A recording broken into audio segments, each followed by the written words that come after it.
Hello students, I am Preeti Sharma and our today's topic is determination of viscosity. Viscosity, the property of liquid which tells about the internal resistance created in the flow of liquid is known as viscosity. As we know that कोई भी liquid flow होता है, आप देखते हैं कि कुछ समय के बाद में उसका फ्लो होना रुक जाता है। तो किसी भी लिक्विड की जो विस्कोसिटी होती है उसकी वो प्रॉपर्टी होती है जिससे हमको पता चलता है कि उस लिक्विड के बीच में कितना इंटरनल रेजिस्टेंस है, और ये ख़ास तौर से उसके मॉलिक्यूल्स की वजह से होती है, इंटरमॉलिक्यूलर फोर्स ऑफ अट्रैक्शन की वजह से होती है। जितना ज़्यादा इंटरमॉलिक्यूलर फोर्स ऑफ अट्रैक्शन उस लिक्विड के मॉलिक्यूल्स के बीच में होगा, उसकी विस्कोसिटी उतनी ही ज़्यादा होगी। दैट मीन्स उसकी फ्लोएबिलिटी उतनी ही कम होगी। आप लोगों का जो सिलेबस है उसमें हमें विस्कोसिटी का डिटर्मिनेशन जिन एपरेटस की हेल्प से करना है वो है रेडवुड विस्कोमीटर। रेडवुड विस्कोमीटर की हेल्प से हम किसी भी एपरेटस की विस्कोसिटी का डिटर्मिनेशन करते हैं। It is a device which is use to determine viscosity of any lubricating oil. Radwood viscometer determines the viscosity in terms of second, which are termed as Radwood seconds. Basically, there are two Radwood viscometer. Radwood viscometer number 1 for fluid having viscosity corresponds to Radwood second less than 2000, and Radwood viscometer number 2 for fluid having viscosity corresponds to Radwood second greater than 2000. ये diagram है Redwood viscometer का। Left side में जो आप diagram देख रहे हैं that is the original diagram of Redwood viscometer 1। इसमें आप देख सकते हैं, हमको अभी मैं आपको डिटेल में बताऊंगी। इस डायग्राम में आपको एक कोलराश फ्लास्क दिख रहा है, ऑयल कप दिख रहा है एंड ऑयल दिखाई दे रहा है। यहाँ पर आप देखिए जो कंसिस्ट होता है रेडवुड विस्कोमीटर, इसमें थर्मोमीटर है जिससे हम टेम्परेचर देखते हैं, बाथ टब है, वॉल्यूमेट्रिक फ्लास्क है, liquid to be tested and constant temperature bath. Basic difference between Redwood viscometer number 1 and number 2। The jet orifice of Redwood viscometer 1 has an internal diameter of 1.62 nanometer and length of 10 millimeter. Jet orifice means जहाँ से oil नीचे हम कोलराश flask में collect करते हैं। Redwood viscometer का जो construction होता है, आप यहाँ पर देखेंगे कि इसमें जेट ओरिफिस प्रेजेंट है जहाँ से कि ऑयल को हम कोलराश फ्लास्क में कलेक्ट करते हैं। ओके देन तो उसका जो डायमीटर है रेडवुड विस्कोमीटर 1 का कम होता है, 1.62 मिलीमीटर होता है, एंड रेडवुड विस्कोमीटर 2 का ज़्यादा होता है, 3.8 मिलीमीटर होता है। एंड लेंथ रेडवुड विस्कोमीटर 1 के जेट ओरिफिस की लेंथ 10 mm होती है एंड रेडवुड विस्कोमीटर 2 के जेट ओरिफिस की लेंथ 15 मिलीमीटर होती है। Redwood viscometer 1 it is use to determine the viscosity of less viscous oil having flowing time less than 2000 second.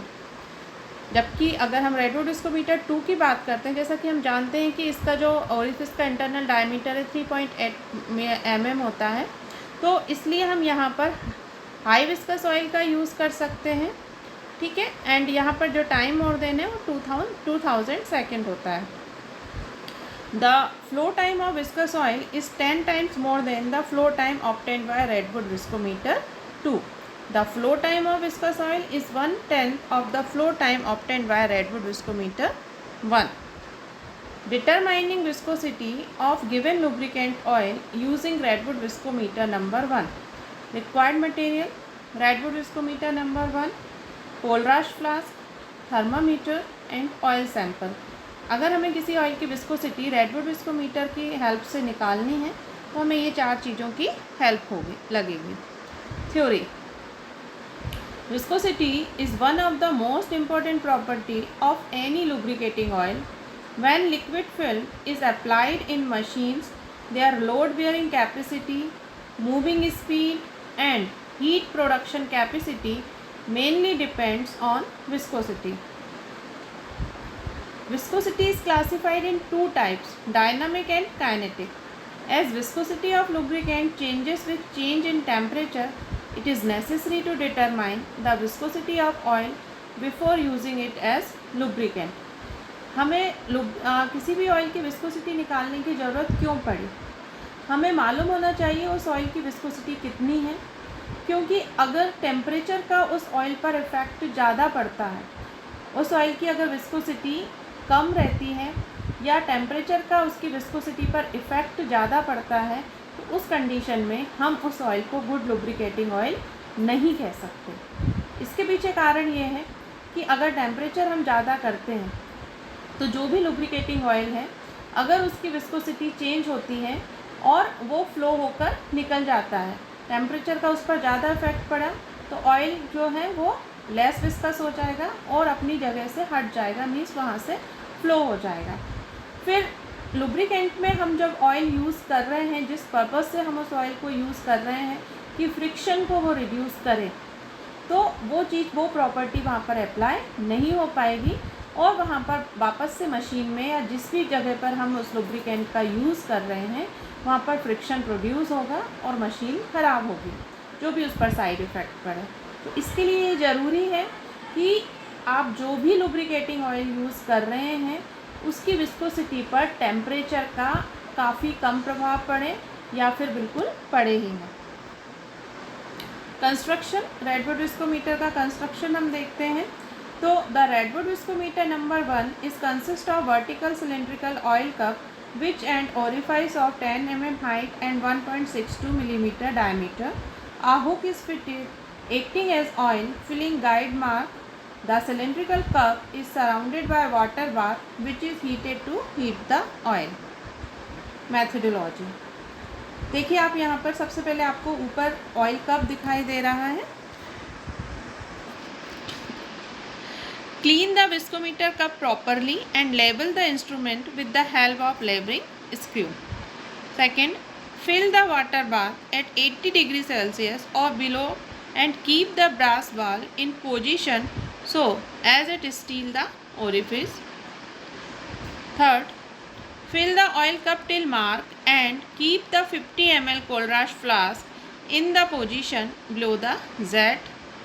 Fourth, stir the water in water bath along with oil in oil cup and hold the thermometer near it till the desired temperature.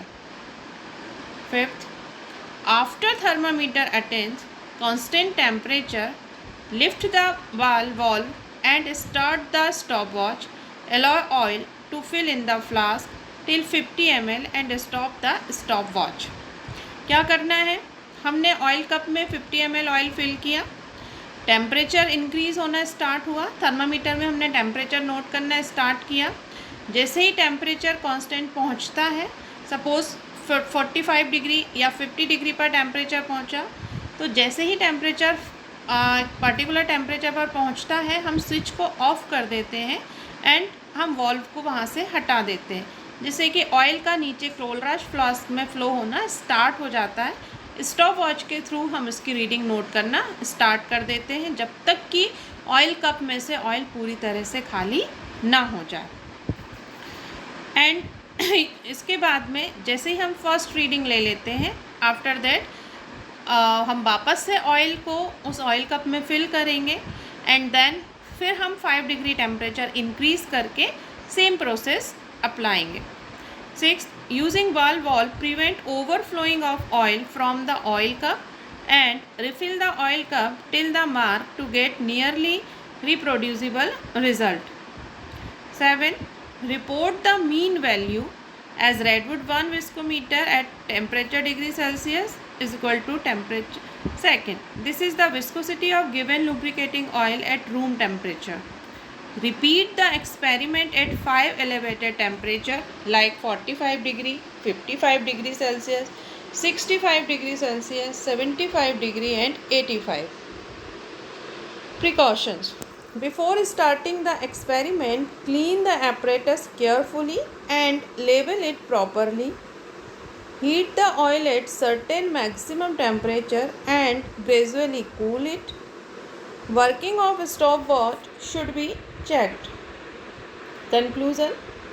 In this presentation, we have learnt about viscosity, Redwood viscometer and its general introduction, difference between Redwood's viscometer 1 and 2, and lastly covered an experiment using Redwood viscometer 1. Thank you.